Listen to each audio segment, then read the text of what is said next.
Okay, so some of you are returning from day before yesterday and yesterday, but many of you here today are for the first time today over here for this lecture. And as far as I can see, many of you have met this Swami before when he has come to our center earlier. So, but still, let me just introduce him with a brief introduction. Swami Atmajnanananda ji is a Swami of the Ramakrishna Order and the resident minister of the Vedanta Center of Greater Washington, D.C. He joined the Ramakrishna Order in 1981 at the Vedanta Society of Southern California, took first vows of brahmacharya in India in 1992 and sannyasa in India in 1996, after which he was transferred to the Vedanta Center of Greater Washington, D.C. in 1997. So let us welcome Swamiji. Thank you very much, Maharaj. Swami Atmajnanananda ji.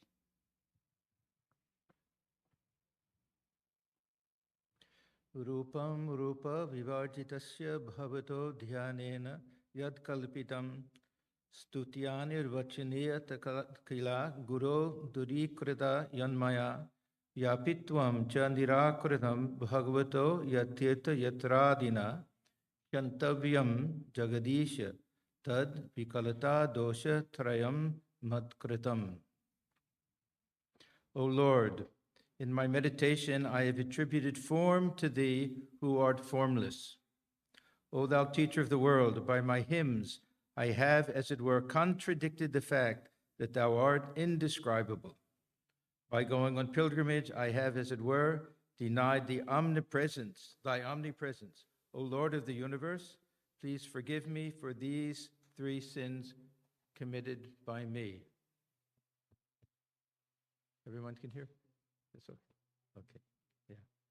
So some of you were not here last night. Huh? Who was not here? Everybody was here? Okay.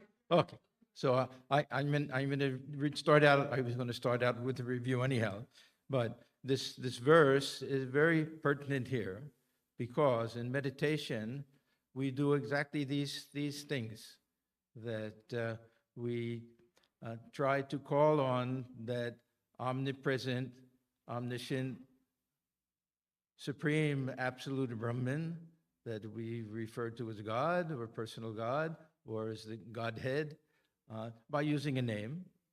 And that which is infinite and universal and has no form, we attribute a form. And that which exists everywhere, we go on pilgrimage to different places to see. So this is tongue-in-cheek. These aren't sins. These are actually very helpful things that we do. But tongue-in-cheek, it says, please forgive me for these three sins, that you're formless, I've attributed form to you. You're nameless, I'm calling you with a certain name, and I'm going to certain places to see you when you dwell equally everywhere. So what we did, thank you, what we did yesterday was began this conversation about meditation as it's practiced in our particular tradition. Now, not everybody is initiated into this tradition. Everybody has the equal right to have any type of meditation that they like. That there'll be many types that don't use mantra, that don't have any personal God. They can be simply this mindfulness type of meditation. But for those who utilize this mantra containing the name of the Ishta Devata and try to meditate through visualization and repetition of mantra, these are some of the basic elements of that. So this is what we went through yesterday. And I spoke about Nama, Urupa, and Desha. So the name will be contained within the mantra, and the mantra and the name of the mantra will indicate the Ishta Devata. Now this concept of Ishta Devata is really one of the nicest ideas that we find in the Vedantic tradition. If God has one particular name, everybody has to use that name. If God has one particular form, everybody should worship that form. If God is formless, then we can picture God taking any form. If God is nameless, then we can use any name that we want. I'll give an example that Sri Ramakrishna uses. If we take water, water is essentially formless, but it always has a shape to it. The way we describe water is that it takes the shape of the object that is containing it. So at the same time that it has a shape and a form, it hasn't lost its formless nature. The second we pour it out, it doesn't keep the same shape of the container. And we can call it by many different names. So Sri Ramakrishna says that there'll be some, they'll use a pitcher, they'll take that water will take the shape of that pitcher, and we'll call it jal. There'll be others, they'll take some type of leather sack, and they'll take it out, and that same water with a different shape, they'll call it Allah. And then there'll be some that will maybe take a bucket, and they'll take the shape of the bucket, and they'll call it water. So the different communities, different faiths, worshiping that same God, which can take any form. This is the special feature of water. It'll never lose its essential nature as being formless, but it can take a form, and that form can be the nature of our mind. Our mind is actually the container that we use to hold this infinite absolute reality that defies name and form, that transcends name and form. So if we understand that the essence of this reality is that it's transcendent, that it's not restricted or limited, then we can understand how all names and all forms can be utilized. So I'll give another example that Sri Ramakrishna says that somebody has a vat of dye, and this very special type of dye, that whatever color you dip your cloth into, it'll come out the color that you want it to come out. So everyone has a white cloth, they'll dip it in. Somebody says, make my cloth yellow, it'll come out yellow. Somebody else says, I want it red, it'll come out red. Then one person says, dye my color of the cloth of the liquid in your vat. And everyone laughs. Yeah. And it says, yeah, everyone laughs because we have this basic understanding that the liquid in the vat has to be colorless. If it has any particular color, every cloth will come out that color. Only if it has no color itself can it manifest as all colors. Or take light. Light has no color. Ordinarily, unless you put a filter in front of it, it has no color. When it goes through a prism, it can come out all possible different colors. It contains all of them within. So this reality, beyond name and form, yet can manifest as all names and forms. So this is the philosophy behind this concept of Ishta Devata, that everyone is free to picture God as they want to picture God. In many Western traditions, whether it's meant to be that way or not, but people grow up thinking of God as an old man with a long white beard, sitting in heaven somewhere, maybe on a throne. This kind of concept. Now, some people will say this is superstition. Some people will say that this is a childish type of thinking. Vedanta will say that as long as we know, as long as we understand that this concept that we have of God is our own concept, and that it's not absolutely true and everyone else is able to have their own concept, then not only is it okay, but it may be helpful for us. If we want to pray to some being that we think has no name, form, and just transcendental reality, it may not mean anything to us. If we have some picture in mind, and it can be a traditional type of picture in mind, that means other forms that have been worshipped in the past, either the avatar, so we have Rama and Krishna and Buddha and Christ and Sri Ramakrishna, Holy Mother, or it can be any concept of divine concept, Divine Mother. So it can be Durga, Shiva. We have all these different options. This is that concept of Ishta Devata. Then we have this concept of Nishtha. That means that the one that I choose is the one that I like. I'm going to stick to it, and it has the deepest meaning to me and the greatest reverence for me. You also are free to do it with yours, and I respect that entirely, and I won't try to push my idea on you. So they're all contained in this idea of Ishta Devata, that concept of God, that image of God, that name of God that appeals to me and is good for me. So in meditation, we make use of the mantra. There's something to repeat. This all grabs the mind. It's all meant to be able to keep the mind fixed on a point. So we hold on to the mantra and we try to visualize. I emphasized last night how difficult it is to really get a clear picture of the image of the Ishtadevata. But anyhow, we try to do that. And we try to place it within the heart center, or sometimes in the head or between the eyes, but Sri Ramakrishna recommends the heart center. So this is that rupa, we have that form that we try to visualize. Nama, we have the name included in the mantra, and we try to imagine the living presence of the Ishtadevata, God, personal God in whatever form, or even Brahman in the cave of the heart, within the heart, and we try to imagine ourselves face to face.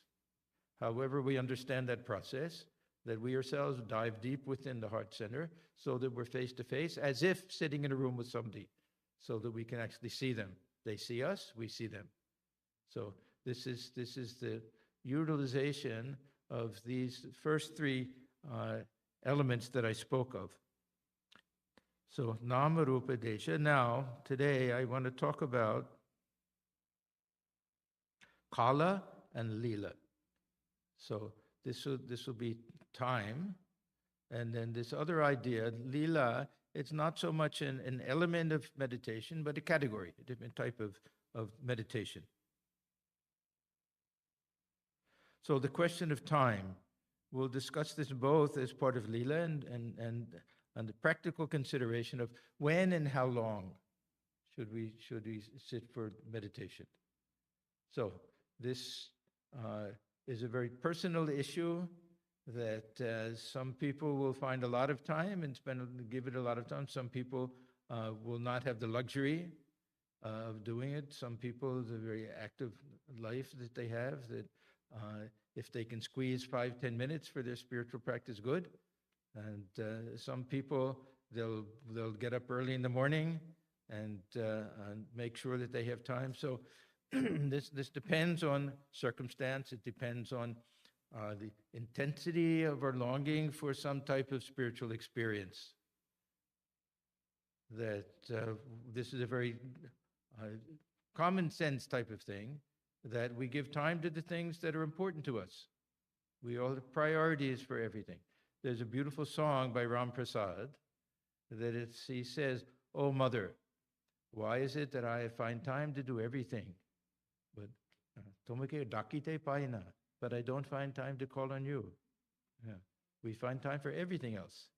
He says, this is Ram Prasad. So a very beautiful type of idea, a concept that we have.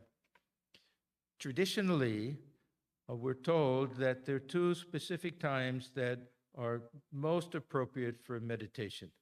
These are all sandhya times. The sandhi means some connection. So when nighttime turns into daytime and when daytime turns into nighttime. So that means early morning and then evening.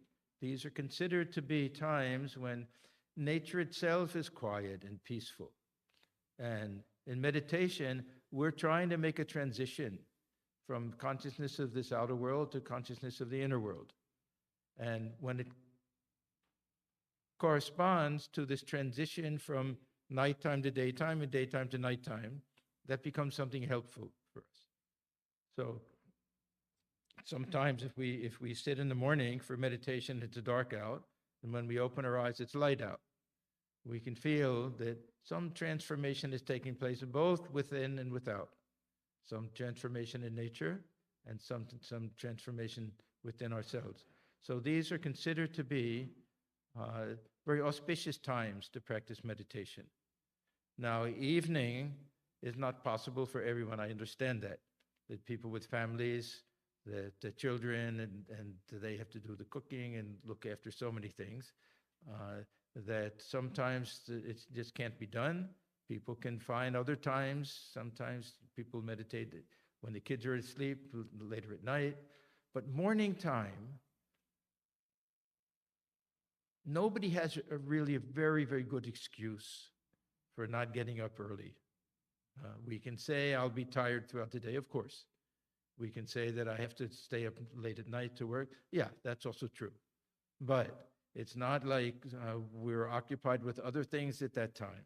If we really are serious about spiritual life, then all we have to do is wake up a half hour earlier than we normally do. We have a half hour to do our practice, meditation. So,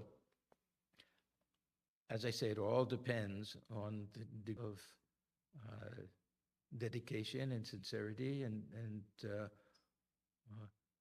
Shraddha. Do we have that real faith that we can really gain something through meditation? Do we feel that meditation is really communion with our chosen ideal? Do we long for it? Do we look forward to it? Do we avoid it? We have to analyze the mind a little bit, and we have to understand that this is what in Gita is called a sattvic happiness. Sattvic happiness means that we won't automatically at the very beginning develop a taste for it. It may be a little bit hard work, and we may feel, see, it says, Vishavat, is it like poison even? And Gita says like poison. And then Amrita, afterwards, it tastes like nectar to us. So we shouldn't feel that if the beginning, the mind is rebelling a little bit, that we give it up. Yeah. And we also shouldn't think, and Thakur's words, that if we dive a few times and don't get the gems at the bottom, that the ocean is bereft of gems. They're there. Yeah, we have to have that faith, and we have to decide whether it's worth the effort. And if it's worth the effort, then we find time. So this question of time thing, and it's also we have to analyze our own minds. Do we really have faith in all of this? Do we give it a high priority? If we do, then we have to find time. That's all. We have to find time for that. There are some who will say there's something called a Brahma Muhurta. This takes place even at a period of 48 minutes, even before the sunrise. This is for, we don't have to bother too much about this. Some people will say noontime. Some people will meditate dead of night, midnight. These are really for special cases. If we can do at least morning, and if we can do twice a day, then this is enough. This is enough for most people. Now, how long should we sit for meditation? Again, a very personal type of question, that how much time is available to us? How does the mind react? We have to strike a balance. They talk about tuning a veena, that if you make the strings too tight, they'll snap. And if they're too loose, they won't make the proper sound. So we have to be very careful, especially in the beginning. In the beginning, some people push themselves too much. If we say we have to sit for a certain amount of time, and we find that the mind is rebelling so much that the next day we don't want to do it at all, then we know that it's not helpful. If the first moment that some mind begins to wander, we get up and give it up, then we'll never make progress in meditation. So we have to find that balance. In the beginning, we can gradually increase the time.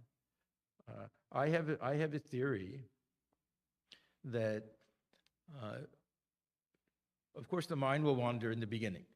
Everybody knows that. Swamiji himself says, let the mind wander in the beginning and watch the mind.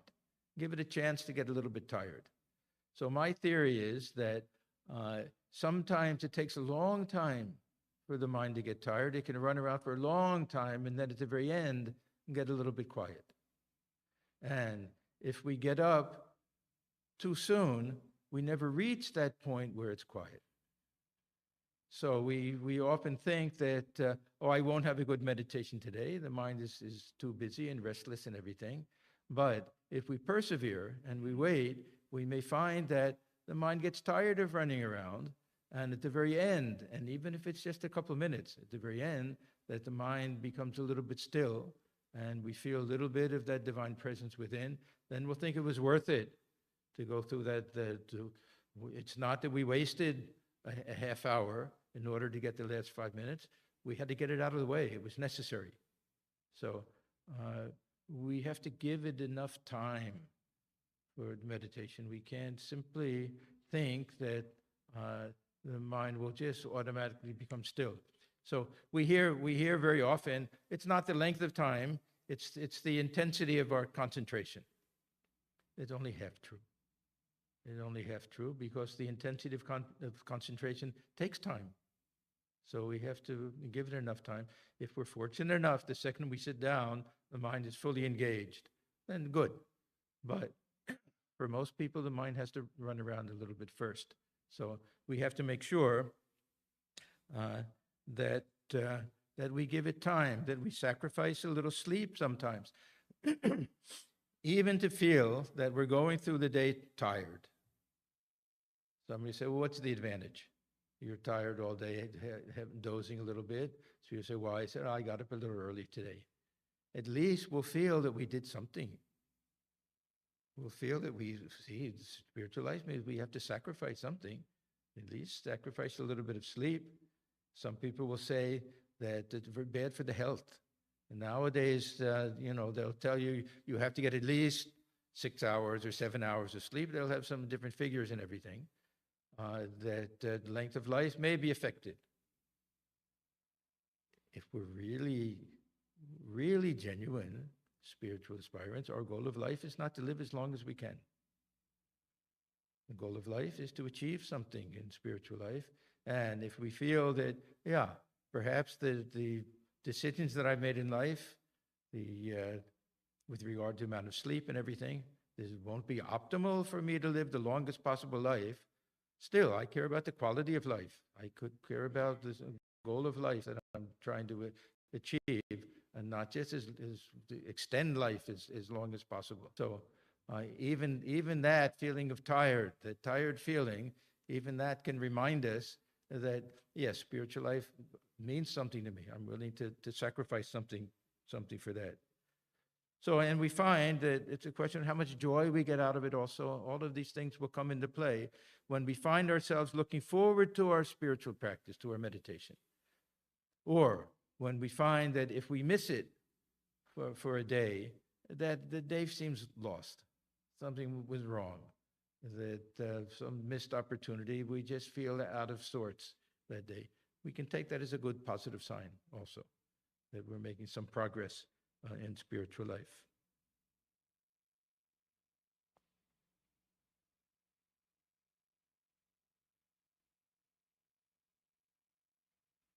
Now, the other question is that how much do we force it? Suppose that the mind is really restless. Suppose something is weighing on our minds, and every time we sit for meditation, it comes to that. And meditation is not, I mentioned this the other night, is not the solution for the mind that is in a dark mood. Meditation magnifies things. So if we really suppose we're angry at somebody, we said the whole mind goes for that, and the mind get more and more angry. So what do we do at that time? Now, there'll be some, 2 points of view. There'll be some gurus who will say persevere. Don't give in. That the mind will come up with all sorts of tricks to convince you to get up from your meditation. Don't give in to that. This is one way of looking at it. And the mind does that. We have the example of Holy Mother. You may remember that when she was living in the Nahabat, in Dakshineshwar, that she wasn't feeling well one morning, so she slept a little bit late. Then the next morning, same thing happened. She finds sleeping late. The third morning, she said, oh, now I see the mind is playing this trick on me, that it found a place to sneak in and to grab a hold of me to keep me from doing my practice in the morning. So she said from that morning onwards, she said, no, I won't listen to the mind that's telling me that. Of course, in Holy Mother's case, this was just part of the play. We know that she didn't even need her meditation in the morning, but anyhow, it's good for us to understand that. But there are times when really it's better to get up from our meditation and not just to fight and make ourselves worsen the condition at all. What I suggest at those times is at least give that same amount of time for some spiritual practice. So if meditation is not working, we can do japa. If that's not working, we can listen to some bhajans. We can do some puja, something. But if normally we sit for a half hour and we find that our meditation, we get up after 10 minutes, at least do something. Fill that time with part of your spiritual practice. Anyhow, so we have these two different ways. Both are important. We shouldn't give in to the mind too easily. We should be a little strict and a little firm and train up the mind. And other times we should be a little easy on ourselves. We should know when we're just turning the mind against us. The mind is very tricky. The mind, Gita says, can be our worst enemy. It can be our best friend. We have to sometimes flatter it. We have to sometimes be nice to it. We have to sometimes be a little firm with it. We have to know how to deal with this mind that can be so difficult sometimes. The way Swami Krishna says, everything, moni ekotai is a very nice expression. Everything is a matter of the mind. Even liberation and bondage, everything is a question of the mind. What triggers things, external things, is just a small portion. Whether we're happy or sad, it's all a question of the state of mind. We may say, yeah, that person insulted me. Of course I got angry. We don't have to get angry. Everything is a question of the mind. So we have to learn to develop this. The mind is the only instrument that we have. The only instrument that we have for God realization or for anything. So we have to be nice to the mind and to pray that the mind is nice to us. This is why Swami Krishna says, there's another nice song that he says, we may have the grace of the Guru, we may have the grace of God, we may have the grace of the devotees, but lacking the grace of that one, everything will turn into dust and ashes. That one is the mind. So we have to analyze this mind and see what appeals to it, what works for it. Be nice to it, but train it up, just like a small child. All the tricks that we use for a small child, we have to use for the mind also. And then the mind, at some point, will become our best friend. And Sri Ramakrishna says, then the mind becomes the guru, one's own mind. Then we can trust it. Before that, we can't trust the mind. The mind will play all sorts of tricks on us. So the mind, that mature mind, the mind that is self-controlled, that the mind that is in sync with ourselves. See, the problem is when we make progress in spiritual life, we run past the mind. There's a big gap there. So I am convinced I want nothing but God. The mind says, oh, hold on, I still enjoy the world. So we have to somehow let the mind catch up to us. We're way ahead, but that mind will try to pull us back down. We have to tell the mind, no, come with me. You'll find this is even better. This is nicer. And then the mind gradually will come, and then the mind becomes our friend and companion together. Of course, this is all symbolic talk. We're not that there's me in my mind, that somehow there's, but we can feel that. We can observe this mind and see how this mind works. Then we come to this last category, lila, divine play. And this adding this dimension to meditation is something that not everyone will want, and not everyone will like. It may not appeal to everybody. It may not be something that everybody does all of the time. It may be something that we utilize when the mind is most restless.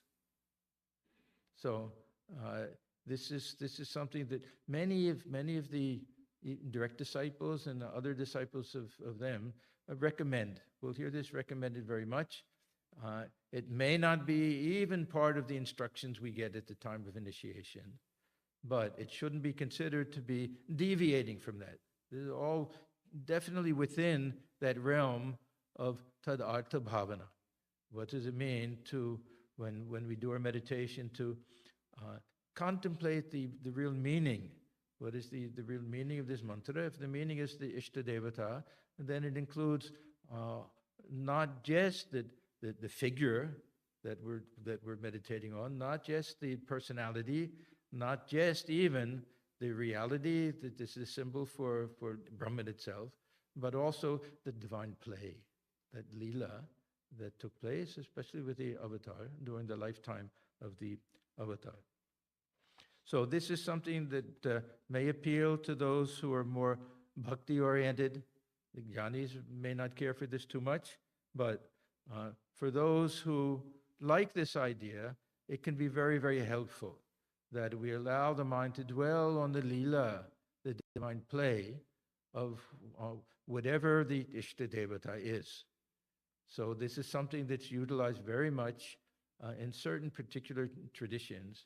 I would say Vaishnava tradition, with the worship of Sri Krishna. As a child, especially, there's a Gopala, there's Vatsalya Bhava. We see very much in many Christian traditions where there's so much emphasis on Bible reading, the whole mind is always thinking about Christ and his disciples and everything. So we find different traditions that emphasize this very much, letting the mind dwell on that divine play. So this is something that we can call Lila Dhyana, meditating on this sport. Now, Lila has different meanings. For Sri Ramakrishna, it has a technical philosophical meaning. He uses these two terms, Lila and Nitya. That Lila will just be this whole relative universe. This whole world is a play. Everything that's going on now, this whole relative universe. Nitya will be that absolute reality. So we go from the Lila to the Nitya. But it has this other meaning that God comes in human form and enacts his play somehow. Now again, there are two sides to this. One is each and every one of us. You see, we like this idea of nada lila. Thakur uses that term, nada lila, this God playing, sporting as men and women, as all human beings. God sporting in that form. This is one idea of this nada lila. There was a very important incident in the life of Sri Ramakrishna when the time when he broke his arm, that he was walking outside this walking path, and he went into that state of bhava. State of bhava, he's unaware of his circumstances, of the environment where he is, everything. And his mind was fixed somehow on the image of Jagannath in Puri. And there's a tradition of embracing the image. I don't know how it's done exactly, but a tradition. So he says that he went to embrace Jagannath and fell down and broke his arm. And then he said that it was as if the Divine Mother were telling me, forget about this bhava, seeing God with eyes closed in some ecstatic mood. See God dwelling in all beings. There's not a lila. So Sri Ramakrishna said that this was a big turning point in his life. There was one Vaishnav Charan, who was a great pandit in those days, a close friend, you could say, of Sri Ramakrishna. And he belonged to the sect, Karta Bhaja, that didn't care too much for the gods and goddesses, that they'd like to worship of the Guru and worship of God dwelling in all beings. So he used to say, this Vaishnava Charan told me that when you see God dwelling in all the beings, that you'll reach the highest level of seeing God. And he said, I didn't really appreciate that before. Now I understand that Vaishnava Charan was right. So this last phase of Thakur's life, especially in Kashipur, his mind was fixed on that. So he would look and he would say, every man I see that Rama is dwelling there. Every woman I see Sita. So we have this very nice scene, this Latu. Lot 2 became Swami Atmajnananda. And he's sitting there listening to Sri Ramakrishna with his chin on his hand. So Sri Ramakrishna says, you see Lot 2 there. He has his chin resting on his hand. I see Rama alone is there with his chin resting on the hand. So this idea, seeing God in all beings. He used to, Tumi jano or nai jano, Tumi Ram. He would say to his disciples, whether you know it or not, you're actually God in human form, God dwelling within. So this is one idea, this not a lila. Second idea is the idea of avatar, that there's some special manifestation in a particular human being. Whether we take it literally, God comes down from heaven and enters it, or whether we just take it as some special manifestation of divine power. Some special soul comes who is not born out of any past karma, who's only born for the welfare of others. This we call the avatar. And he comes with his or her own companions. These we call these antarangas or parshadas, or Thakur says Ishwarakoti, those who come along. And their lives seem to be like a pre-scripted drama. This is the feeling that we get when we look at their lives, how all of the different players, as if it's really somebody has written a script for everybody. They all have their roles to play. Everyone is there. They know what they have to do. Some of them are a little reluctant players. The Swamiji, the Thakur said that you're destined to teach others. He said, no, I won't do it. I don't want to do it. And then Thakur said, no, you'll see. Your very bones will make you do it. You have no choice in it. Exactly what Sri Krishna says to Arjuna. Arjuna says, I won't fight.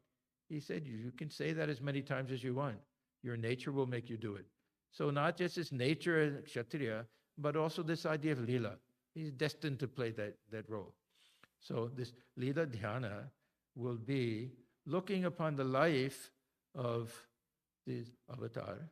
Usually it can also be the divine play of Shiva with all of the Puranic stories that we know, or Durga or Krishna, but specifically with the avatar, and especially with the historical avatars. We have some that everything is legendary. We don't know, did Sri Krishna actually utter those words on the battlefield of Kurukshetra? We don't know anything about that. Sri Ramakrishna, Holy Mother, we have their words taken down. Yeah, very faithfully, remarkably so, in the case of M especially, and we have their photographs. And we have so much information about their lives. Sri Ramakrishna in the Gospel, he himself reminisces so many times. This is a very, very important thing. We don't find other so-called avatars telling us so much about their spiritual experiences and spiritual practices. In fact, we're told, and Sri Ramakrishna will also say, don't divulge any spiritual experience that you have. Don't tell others. It'll cheapen it and you'll lose it and you'll lose all the value of it. He did the exact opposite because his case was completely different. So many times he told us exactly what type of experience he had, what type of practice he did and everything, all for our own benefit.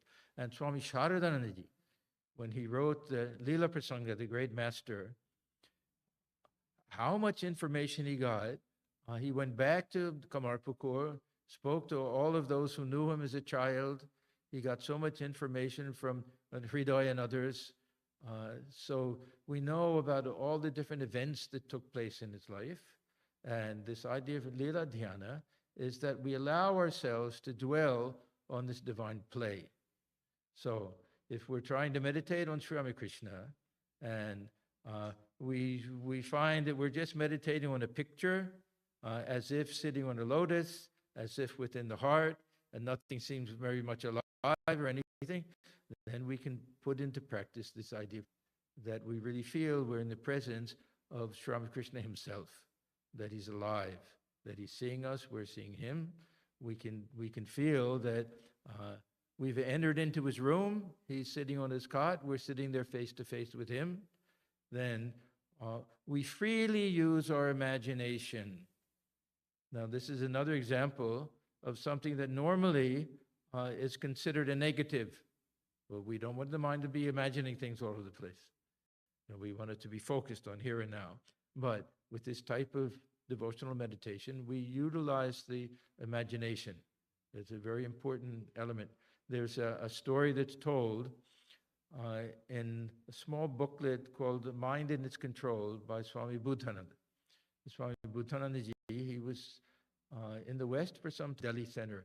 Did anybody ever see him? Anybody from Delhi? Anyhow, nice Swami, yeah. He tells the story of a man who's walking down the street with a basket in his hand. And he happens to meet another friend. And the friend says to him, "Where are you going and what's in your basket?"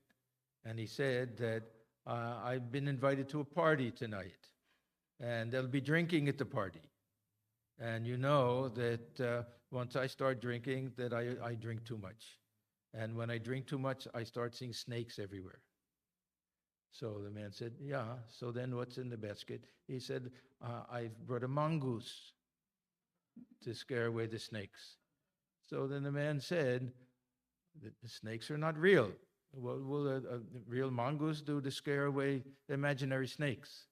So the man said, "I'm not so foolish." And he opens his basket. He says, "You see, my mongoose is also imaginary." Yeah. So we utilize the faculty of imagination to drive away all other thoughts and to get fixed on the thought of the Ishtadevata. So the idea is that if we can't practice this ekagrata, one-pointedness, then what we do, we increase the circle. This is that whole concept of the cow that's tethered to the post. That if you get too close to the post, it'll tear it out. If you get enough leeway so that it can wander. This is called gocha. Yeah, this is the area within which it can wander. It'll be very happy. It'll chew the grass all around there. It won't try to pull the post out or anything. So this is that area that the mind can wander in. That's restricting it from going outside of that area. So that's what the Lila Dhyana does. Because if we practice this one-pointedness too much and we lose it, then the mind goes wherever it wants. There's another conversation that Sri Ramakrishna talks about. Arjuna is taking part in a contest. They used to have these archery contests. Sometimes they would take birds and release them. And with the arrow, you had to shoot the bird. So Sri Krishna, he asked Arjuna that when they release the bird, what do you see? Do you see all the people standing around? He said, no. Do you see all the trees and everything? No. Do you see the bird that's flying? He says, no. He said, what do you see? I see the eye of the bird. Now, this is Arjuna. Now, the problem is that if we see only the eye of the bird and we lose that, chances are we'll lose the bird also. So if we're only focused on one-pointedness, we have the image of the Ishtadevata, and the mind slips from that, it can go anywhere. If we give it a little bit of a circle, then we can say, well, it's not exactly one-pointedness, but at least we're taking that one point and we're turning it into a gem with different facets. And we're still staying within it, but we can see all different sides to it. So this idea of Lila Dhyana, we can feel that entering into the cave of the heart is entering into Sri Ramakrishna's room. Then we can bow down before him. He can raise his hand. He can touch us even. We can picture, as we're sitting for meditation, the other disciples sitting there. We can feel that we're sitting on the same floor where Swamiji is there, Maharaj is there, M is there, Holy Mother is watching from her room. We can feel all of these things in our meditation.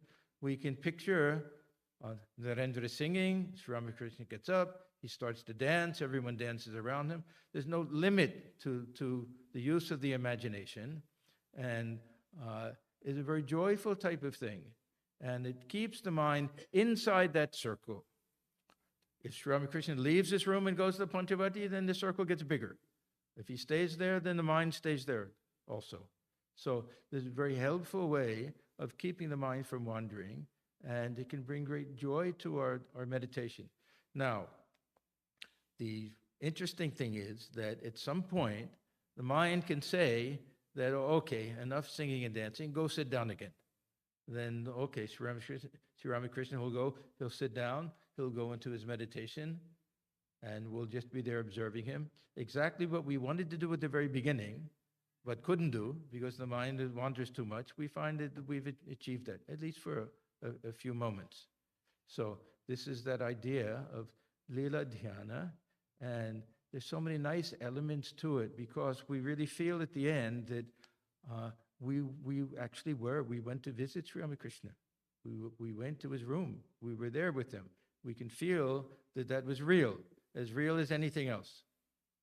That impression will come in the mind. And there are different ways that we can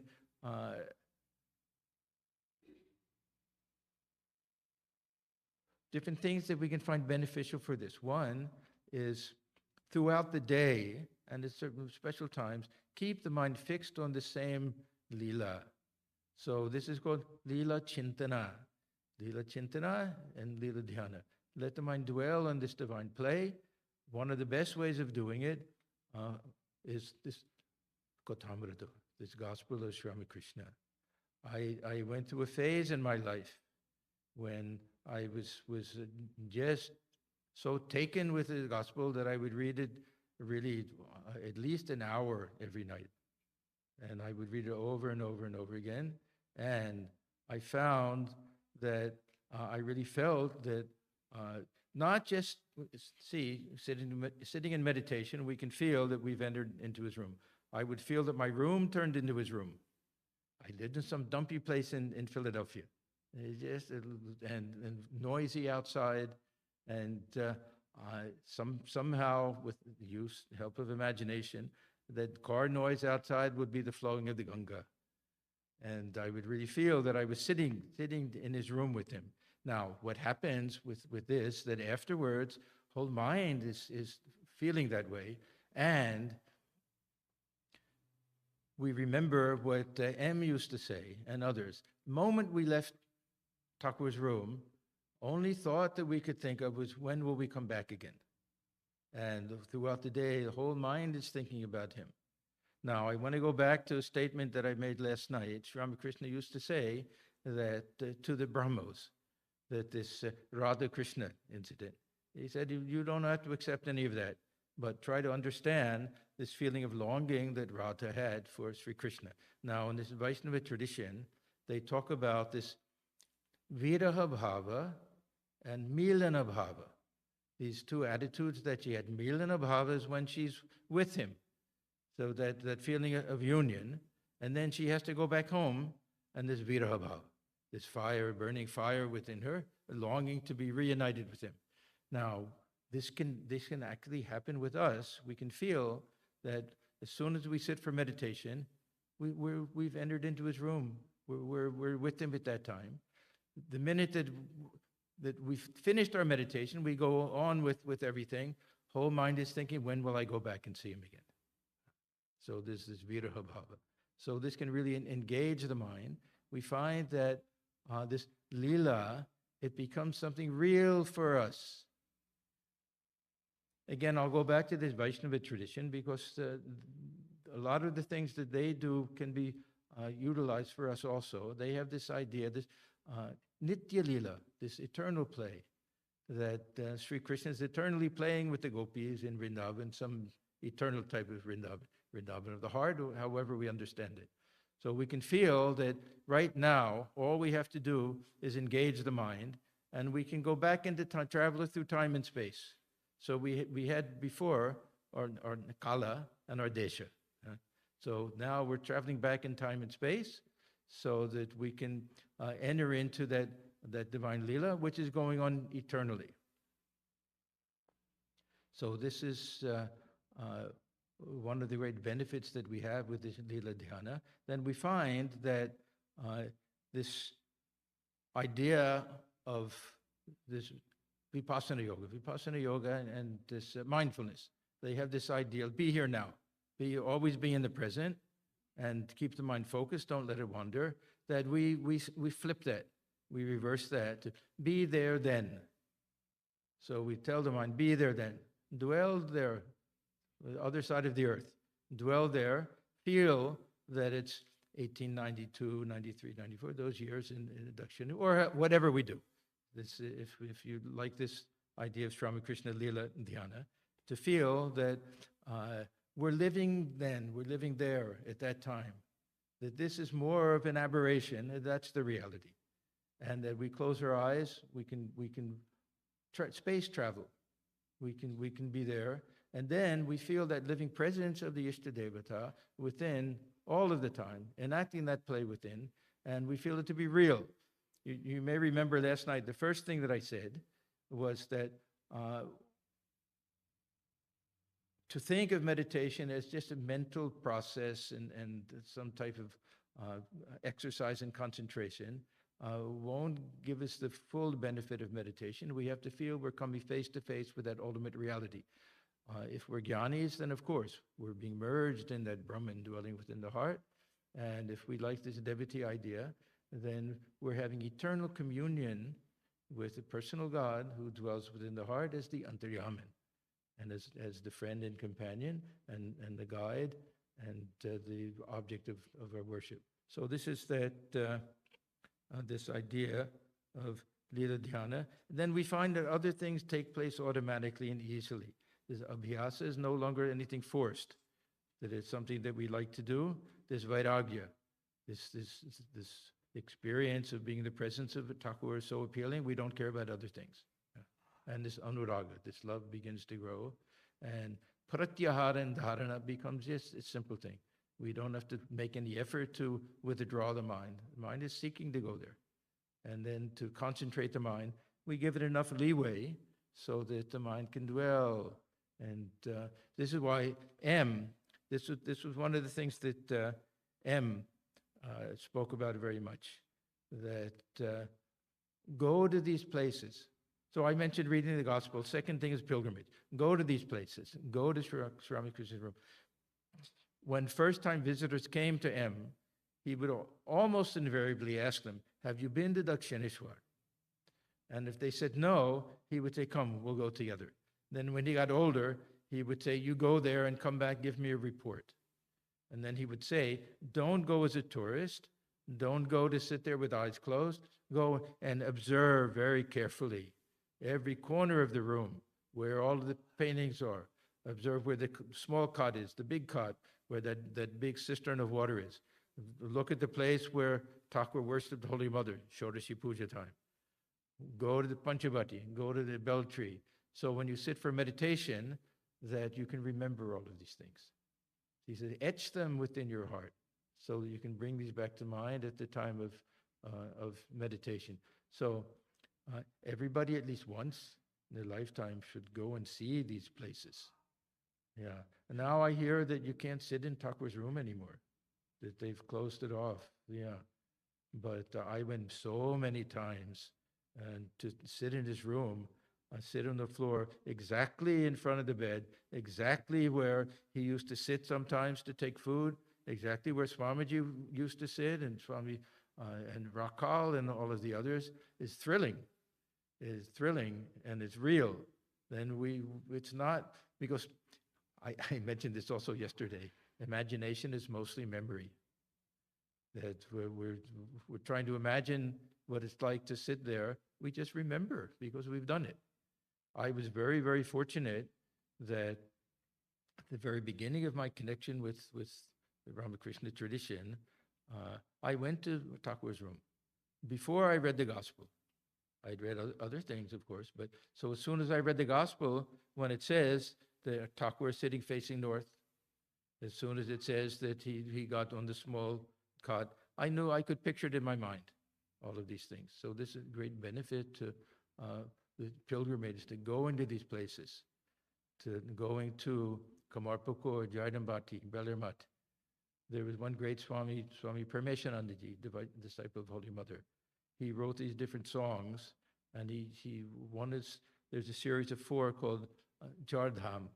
Jardham, for him, It wasn't Kedarnath, Badrinath, anything. For him, it was Jardambati, Kamarpukur, Dakshineshwar, and Bellarmat. So these are all helpful in letting the mind dwell on this divine play that took place and is still taking place within the hearts of everyone, still taking place.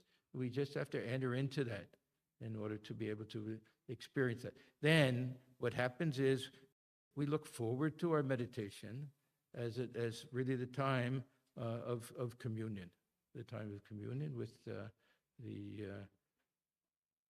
Ishta Devata that we've developed a great feeling of love for. Now, some people will say, how do you really love somebody that you've never seen? To be perfectly honest, how much do we know of each other? We fall in love with somebody. It's mostly our imagination of what we think that other person is like. Very often we find that, oh, you're nothing like I thought you were. Yeah. You're not the person that I, unfortunately, sometimes you're not the person that I thought I married, unfortunately. But yeah, even that is so much projection. We don't know the mind of the other person exactly. Here, we have the image, we have the words, we have the incidents, we know everything. We can fall in love with the Ishtadevata. We really can. It's possible. So this is a way of really combining meditation with the path of devotion. It can be very helpful in deepening that feeling of devotion, that feeling of communion, and without injuring any of this idea that real self within is one with the divine. Is one with the divine.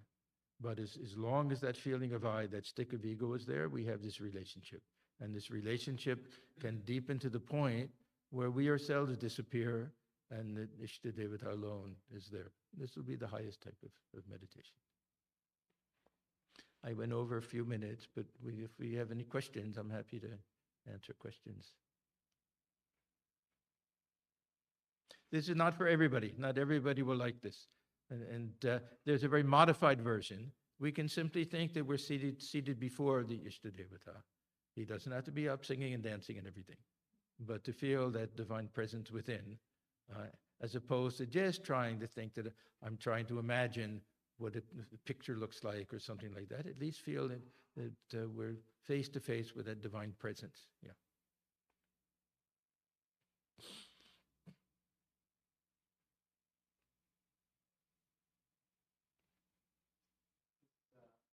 Meditation we discussed today is for spiritual progress. But meditation, besides the spiritual progress, also we know that it does a lot of good things in non-spiritual habits and for the life of the person who is doing meditation. Mm-hmm. Will you speak? These are all extra bonus that the person who does the spiritual. We have those who practice a type of Raja Yoga and everything that will be very happy to know that these things also have health benefits that can replace even sleep. We have a deep meditation, everything. There'll be a lot of positive side things to these. We may feel this is a side benefit. We may not care at all. We may find out that the opposite is happening, that we're really sacrificing good health and things like that, and not care and be happy about it. These are all different personal things, what our personal attitude is in spiritual life.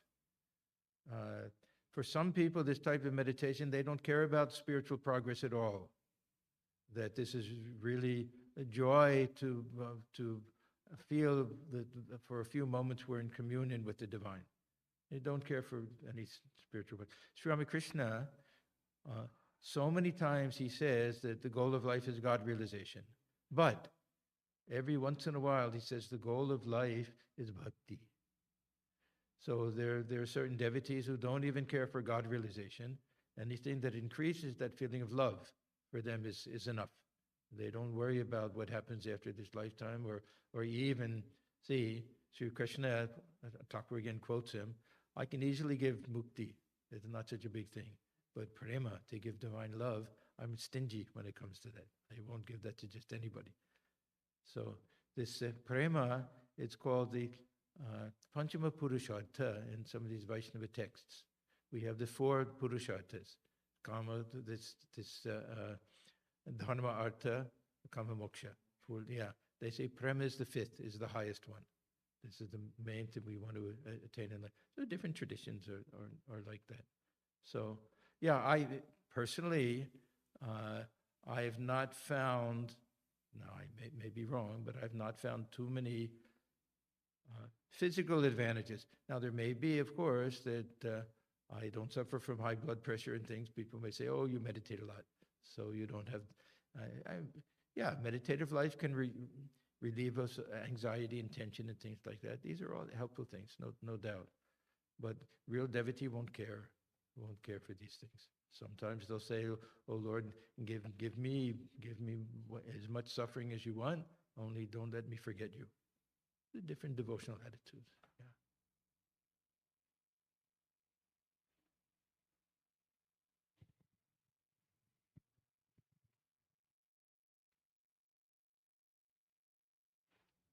Yes, yeah, in back. Yeah. It's just a profound observation. Yes. Ego.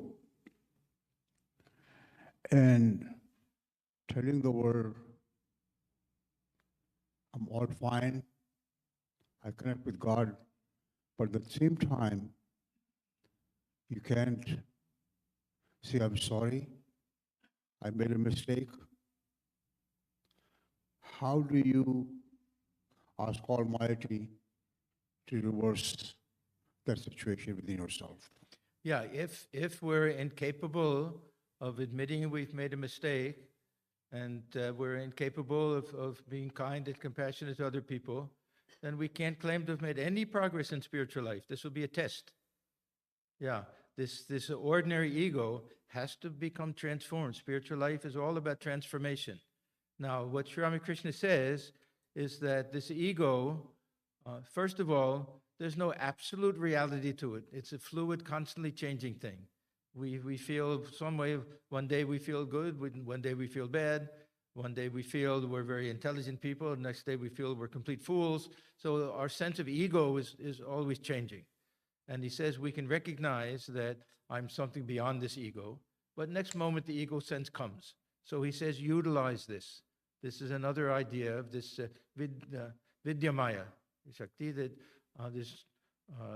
we can use the second thorn to remove the first thorn. So if we have an ego problem means we're proud.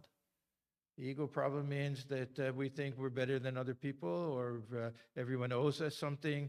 If we want to get rid of that feeling, then he says, convert this ordinary ego into a type of ripe ego. It's not exactly the ripe ego, but feel yourself to be in a relationship, a divine relationship with God, according to any of the different possible bhavas. So think of God as mother, think of God as child, whatever it is. That means that we're changing our perception of ourselves. So now, if I have too much pride, and I want to get rid of that pride, Sri Ramakrishna will say, why get rid of it? You increase that feeling of pride, but give it a different change, twist it. So we have the example of Hanuman. Hanuman was very proud. What was he proud of? I'm a servant of Rama. I can do anything in the name of Rama.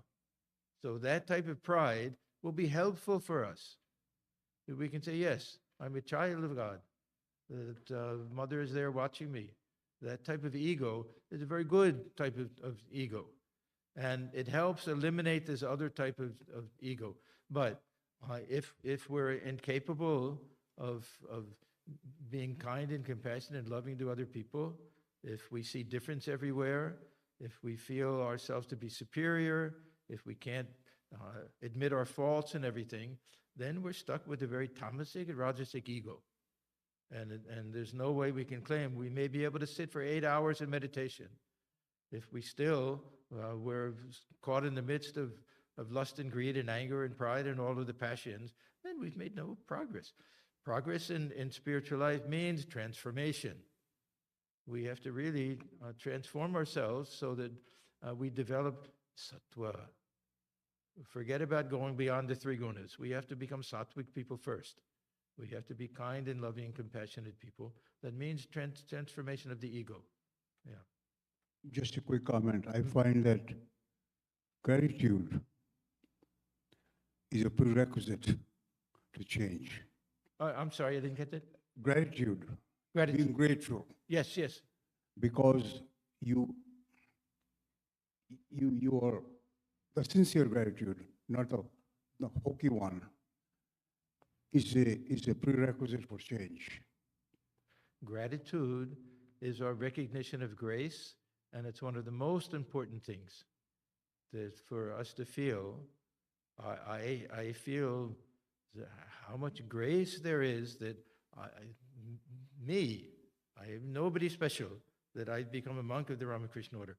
How much grace is there? How grateful I am. Yeah, this feeling of gratitude is very important, and it brings a type of humility, and it really recognition that left to ourselves, how much power does anybody have without some type of divine grace? So gratitude, and gratitude in so many ways, to parents, to friends, that nothing that we can do on our own. If we're standing on the shoulders of so many people. So this feeling of gratitude is extremely important, and it brings a little bit of humility to really, like, look at Swamiji. We think Swamiji had such tremendous pride and self-effort, everything. Yeah, he said, Sri Ramakrishna could have made thousands of Vivekanandas with the dust of the earth. He said, I'm nobody. Whatever I said, anything that I said of any value at all to anybody was his words. None of it was mine. He had tremendous humility from that point of view. Yeah. So humility and gratitude and grace, these all go together.